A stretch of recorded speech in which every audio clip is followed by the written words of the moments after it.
Have you ever wondered what it feels like to hear voices for the very first time? For me, it didn't happen the way people think it does. At the time, I had just lost my apartment that I couldn't afford anymore. My two children, we moved in with my baby father's cousin. Even though I was going through one of the hardest seasons of my life, I was feeling very hopeful.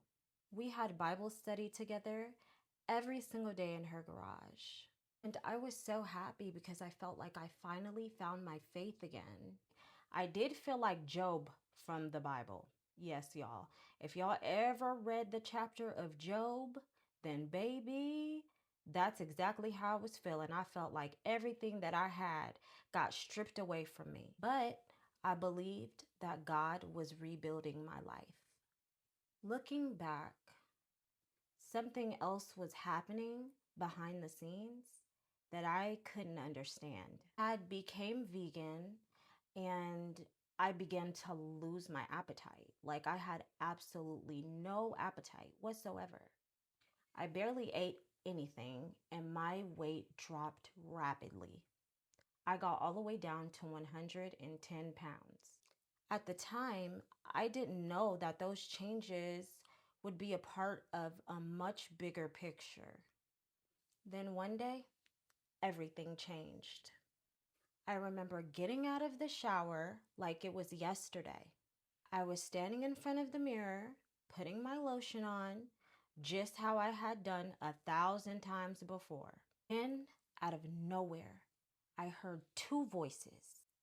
They said, in disgust, "Look at her." I immediately froze. Then they said, "She's so skinny."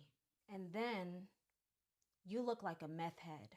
I immediately looked around because I knew someone had to be there. I checked outside. I looked at the neighbor's house. I looked everywhere trying to figure out where these two voices were coming from.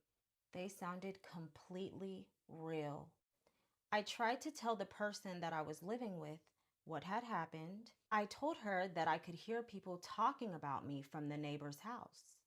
I had truly believed what was happening because I had never heard anything like this before. I had never experienced anything like this before. I had no idea that I was hearing auditory hallucinations. Things got so bad that she asked me to leave. We argued because I was trying so hard to explain to her what was happening. From my perspective, I wasn't making anything up. I genuinely thought people were bullying me. I didn't know it at the time, but that moment in the bathroom was the very first beginning of my very first psychotic episode. And it would be the beginning of a long haul diagnosis of having schizophrenia and bipolar disorder 1.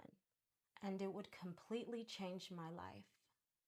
This was only the beginning. If you want to hear what the voices said to me in the mirror, how I survived, and how I eventually found hope, the full story is on my YouTube.